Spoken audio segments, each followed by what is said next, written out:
এটা ক্লিয়ার করা দরকার। আসলে শবে বরাত কি, কেন আসে, কি শিক্ষা দেওয়ার জন্য 1 বছর পর পর এই শাবান মাসটা আসে। দেখতে দেখতে মাসটাও চলে যাবে। অথচ রজব শুরু হওয়ার প্রথম দিক থেকেই নবীজি দোয়া করতেন, আল্লাহুম্মা বারিক লানা ফি রজব ওয়া শাবান ওয়া বাল্লিগনা রমাদান। রজব আর শাবানের বরকত দাও। সে বরকত কি, সেই বরকতের কথাগুলো এই আয়াতে আছে। ইন্না আনজালনাহু ফি লাইলাতিম মুবারাকা ইন্না কুন্না মুনজিরিন। অবশ্যই আমি এই কোরআনকে বরকতময় রাত্রিতে নাজিল করেছি। অবশ্যই আমি আল্লাহ সতর্ককারী। এখানে সতর্ককারী কে? আল্লাহ যেটার দ্বারা সতর্ক করেছেন তার নাম কি? কোরআন। বলেন তার নাম কি? এই কোরআনের ভেতরে ফিহা ইফরাকু কুল্লু আমরিন হাকিম আমরাম মিন ইনদিনা। এই শবে বরাত নামে যে রাতটা আমাদের দেশে আমরা পালন করে থাকি, এই গুরুত্বপূর্ণ রজনীর দিকে ইঙ্গিত দিয়েছে তাফসীর কারকরা। এই গুরুত্বপূর্ণ রজনীতে 5টা জিনিস আমার আল্লাহ নির্ধারিত করেন বিশেষভাবে। আরো অনেক জিনিসের নাম আছে।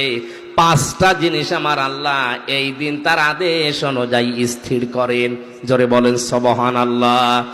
ইন্না কুন্না মুরসিলিন। অবশ্যই আমি আল্লাহ রাসূলদেরকে পাঠিয়েছি রহমাতাম মির রাব্বিকা, তোমার রবের পক্ষ থেকে এটা রহমত, দয়া। ইন্নাহু হুয়াস সামিউল আলিম। অবশ্যই তিনি শ্রবণকারী এবং জ্ঞানী।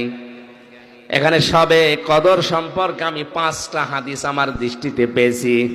হযরতে আয়েশা থেকে বর্ণিত, হযরতে আবু বকর থেকে বর্ণিত, হযরতে ওমরে ফারুক থেকে বর্ণিত, হযরতে মুআয ইবনে জাবাল থেকে বর্ণিত, হযরতে আবু হুরায়রা থেকে, এত বড় বড় সাহাবী থেকে 5 জন থেকে বর্ণিত। নিসফে শাবানের যে হাদিস, এটা দুর্বল না, এটা শক্ত হাদিস। আর যারা বেদাত বেদাত বেদাত বলে চালিয়ে দিতে চান, এটা বেদাত নয়। পালন যারা করছেন না করবেন, অন্তত নফল কাজগুলো আর জোরে সোরে করবেন। শুধুমাত্র হালিয়া রুটি, গোশত রুটি খেয়ে সারা রাত কাটিয়ে দেবেন, শবে বরাত পালন হচ্ছে না। আল্লাহ পাক এ রাতে, বরকতময় রাতে, শবে কদরের কথায় বেশি মুফাসসির ইঙ্গিত দিয়েছেন। শবে কদরের নামও কেউ কেউ জানিয়েছেন। গুরুত্বপূর্ণ হিকমতপূর্ণ কিছু কাজ আমার আল্লাহ এ রাতের সম্পাদন করেন। তার ভেতরে অন্যতম আমরাম মিন ইনদিনা, তোমার রবের আদেশ ক্রমে, রবের আইনের দ্বারা। তাহলে শবে বরাত বলেন, শবে কদর বলেন, কেউ যদি পালন করতে যায় তার উচিত হবে আল্লাহর আইনগুলো প্রতিষ্ঠা করার মাধ্যমে চেষ্টা চালানো। 96% মুসলমানের দেশে একটা আইনও বাস্তবায়ন নেই।